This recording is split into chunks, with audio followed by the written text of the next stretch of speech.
Hi guys, എല്ലാവർക്കും സുഖമല്ലേ? അപ്പോൾ എല്ലാവർക്കും നല്ലൊരു ദിവസം ആശംസിച്ചുകൊണ്ട് ഞാൻ എൻ്റെ ചെറിയ വീഡിയോയിലേക്ക് കടക്കുകയാണ്.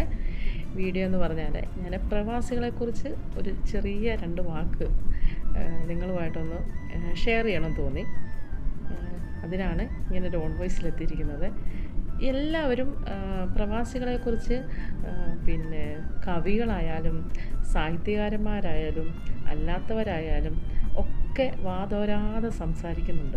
അതായത് ആണുങ്ങൾ പ്രവാസികളായിട്ടുള്ളവരെ പറ്റി, പ്രവാസ ജീവിതം തിരഞ്ഞെടുത്ത് മണലാരണ്യത്തിൽ ജീവിതം ഹോമിക്കുന്ന പ്രവാസികൾ എന്ന് പറഞ്ഞിട്ട് ഒരുപാട് ആളുകൾ പറയാറുണ്ട് പ്രവാസികളെ പറ്റി. ശരിയാണ്, പെട്ടെന്ന് ഒരു ദിവസം സ്വന്തം നാടും വീടും എല്ലാം വിട്ടെറിഞ്ഞ് ഒരു ഭാഷ പോലും അറിയാത്ത ഒരു നാട്ടിലേക്ക് പെട്ടെന്ന് പറിച്ചു നടുകയാണ് ഒരാളെ അവർ പ്രവാസ ലോകത്തിലേക്ക് വരുന്നത്. അപ്പോൾ തീർച്ചയായിട്ടും ഒരുപാട് ബുദ്ധിമുട്ടും പ്രയാസവും ഒക്കെ നേരിടും. പക്ഷേ ഈ ആണുങ്ങൾ പ്രവാസികളാവുന്നത് പുതിയൊരു കാര്യമൊന്നുമല്ല. വർഷങ്ങളായിട്ട് നമ്മളിതൊക്കെ അറിയാം. നമ്മുടെ ചുറ്റും ഒരുപാട് ആണുങ്ങൾ പ്രവാസികളായിട്ടുണ്ട്, ഒക്കെ ഉണ്ട്, നമ്മുടെ വീടുകളിലും ഒക്കെ ഉണ്ടായിരിക്കാം. പക്ഷേങ്കിൽ ഒരു സ്ത്രീയെ പ്രവാസിയാകുന്നതിൻ്റെ പിന്നിലുള്ള ബുദ്ധിമുട്ടുകൾ ആരെങ്കിലും ചിന്തിച്ചിട്ടുണ്ടോ? ഒരാൾ പോലും ഒരു സ്ത്രീ പ്രവാസിയാകുന്നതിനെ പറ്റി സംസാരിച്ചിട്ടേ ഇല്ല. എന്നാൽ ഒന്നും മനസ്സിലാക്കണം, ഒരു സ്ത്രീയെ പ്രവാസിയാകുന്നെന്ന് വരില്ലേ, അവൾക്ക് അത്രയധികം കുടുംബത്തിൽ ബുദ്ധിമുട്ട്, സാമ്പത്തികമായിട്ടും ഒക്കെ ബുദ്ധിമുട്ട് ഉള്ളത് കൊണ്ടാണ് ഒരു സ്ത്രീയെ പ്രവാസ ജീവിതം തിരഞ്ഞെടുക്കുന്നത്. നൊന്തു പ്രസവിച്ച തൻ്റെ മക്കളെയൊക്കെ വിട്ട്, കുടുംബത്തെയും മാതാപിതാക്കളെയും ഒക്കെ വിട്ടിട്ട് പ്രവാസിയാകുന്നു എന്നവരിൽ അവൾ അത്രയധികം ബുദ്ധിമുട്ട് അനുഭവിക്കുന്നുണ്ട്. പിന്നെ നമ്മുടെ നാട്ടിലുള്ളവർക്ക് ഒരു ഇതുണ്ട്, ഒരു പെണ്ണ് പ്രവാസിയായി കഴിഞ്ഞാൽ പിന്നെ അവളെപ്പറ്റി മോശമായ രീതിയിൽ സംസാരിക്കുന്ന ആളുകളുമുണ്ട്.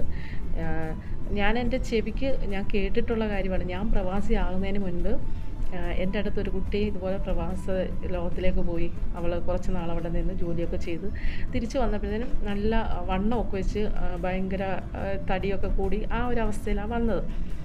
അപ്പോഴേ ഒരാൾ ഈ പെൺകുട്ടിയെ നോക്കിക്കൊണ്ട് കമൻ്റ് അടിക്കുന്നത് ഞാൻ എൻ്റെ ചെവിക്ക് കേട്ട ഒരു കാര്യമാണ്. പക്ഷേ ഞാനവിടെ അതിന് എതിർത്ത് സംസാരിക്കുകയും ചെയ്തു. പക്ഷെ പലരുടെയും ചിന്ത ഒരു സ്ത്രീയെ പ്രവാസ ലോകത്തിലേക്ക് പോകുമ്പോഴത്തേന് അല്ലെങ്കിൽ പ്രവാസിയാകുമ്പോഴത്തേക്കിന് അവൾ സ്വന്തം വീടും കുടുംബവും എല്ലാം മറന്നുള്ള ജീവിതമാണ് അവിടെ എന്നാണ്. എങ്കിൽ അതൊക്കെ നിങ്ങൾക്ക് തെറ്റി. നമ്മളുടെ മനസ്സിൽ എപ്പോഴും നമ്മുടെ വീടും നമ്മുടെ മക്കളും നമ്മുടെ കുടുംബവും ആ ഒരു ചിന്തയാണ് നമുക്കുള്ളത്.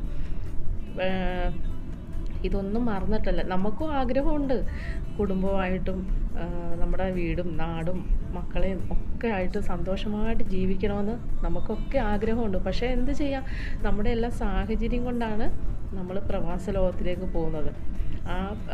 ഇവിടുത്തെ കാരണം നമുക്ക് നാട്ടിൽ വെച്ചാണെങ്കിൽ നമുക്കൊരു അസുഖം വന്നു കഴിഞ്ഞാൽ നമ്മളെ നോക്കാൻ എല്ലാവരും ഉണ്ട്. നമ്മുടെ അപ്പനുണ്ട്, അമ്മയുണ്ട്, ഭർത്താവുണ്ട്, മക്കളുണ്ട്, അല്ലെങ്കിൽ കൂടപ്പിറപ്പുകളുണ്ട്, എല്ലാം ഉണ്ട്.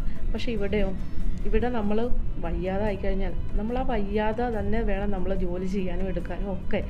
അപ്പം അതുകൊണ്ട് ദയവ് ചെയ്ത് ഈ സ്ത്രീകളെ ഇങ്ങനെ അടച്ചാക്ഷേപിക്കുന്ന സമൂഹത്തിനോട് എനിക്ക് പറയാനുള്ളത്, എല്ലാ സ്ത്രീകളും നിങ്ങൾ ഉദ്ദേശിക്കുന്ന രീതിയിലുള്ളവരായിരിക്കത്തില്ല.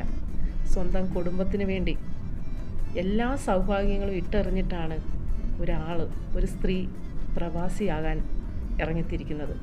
അപ്പോൾ അവളെ വാക്കുകൾ കൊണ്ട് തളർത്താതിരിക്കുക. ഓക്കെ.